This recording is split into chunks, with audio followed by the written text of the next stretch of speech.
show you how I made this headboard. Super easy, super cheap. I'm going to give you the full tutorial.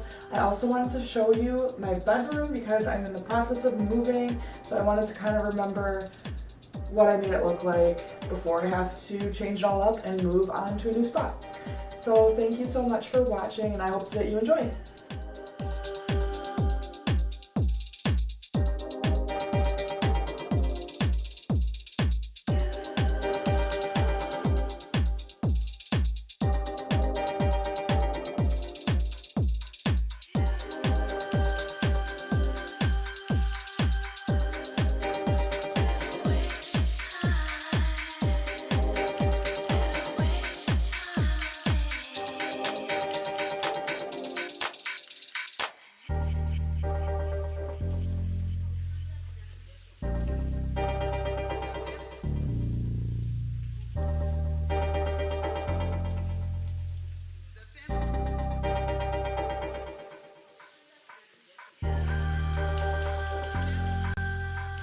We are out on the back deck. I've laid out the rose lattice, and the first step is to start zip tying the two pieces together. These pieces work for a double-sized bed in terms of their width. So if you have a larger bed, you might need 3 pieces, and 1 piece would work well for a twin-size bed. So as you can see, I'm just going all the way down the length of the rose lattice and zip tying them together. I'm also using some pliers to pull them tight.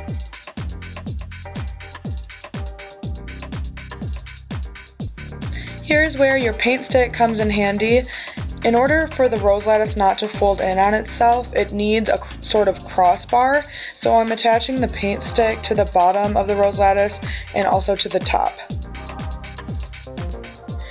Here I'm about to cut the foam to size. I looked out because I went to Home Depot and found this foam in bulk, and it was in the miscellaneous section where someone had returned it.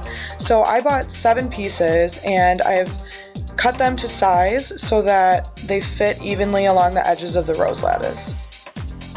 I know this looks scary.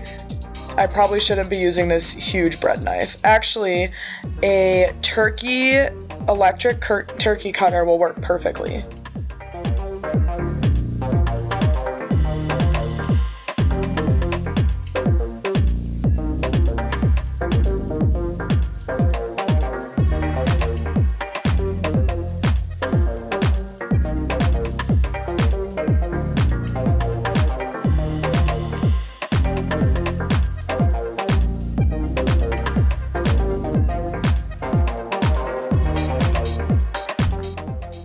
The next step is going to be using the glue to attach the foam to the wood.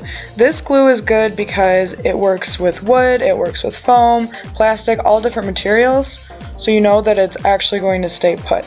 And I'm coating all the pieces. Obviously, some parts of the wood are higher than others, so you only have to put glue on the pieces that are actually going to come into contact with the foam. And I'm putting the foam on and applying pressure.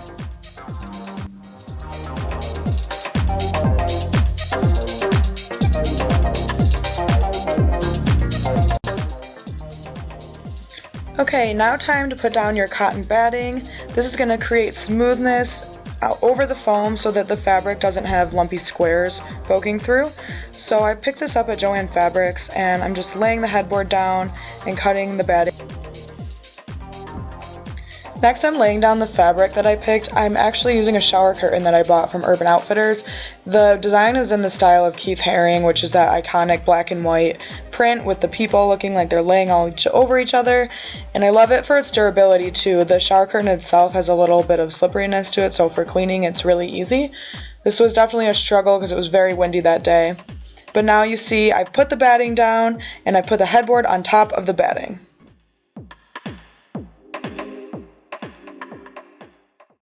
Alright, time for stapling. The most important part is to pull that batting taut. You want to make sure that looks really smooth when you're finished.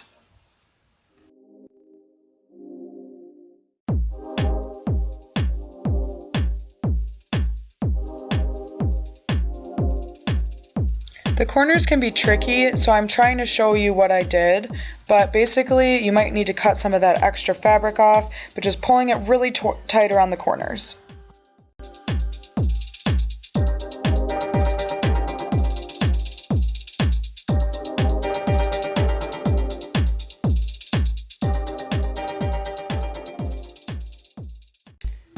Making sure that your fabric is very smooth underneath the headboard, you're now going to start stapling all the way around. It's going to get difficult because your hands are going to start hurting.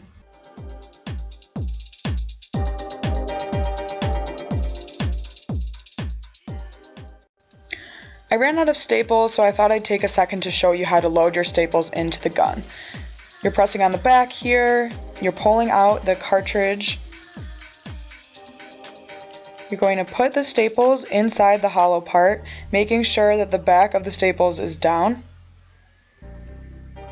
like so. Then you're going to tilt the top back in to the staple gun and start firing away.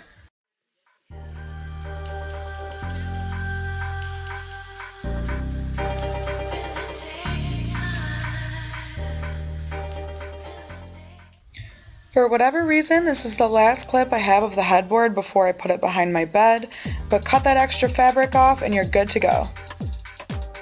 Headboard in place and I love it. If you want to stay tuned, I'm going to show you a little room tour.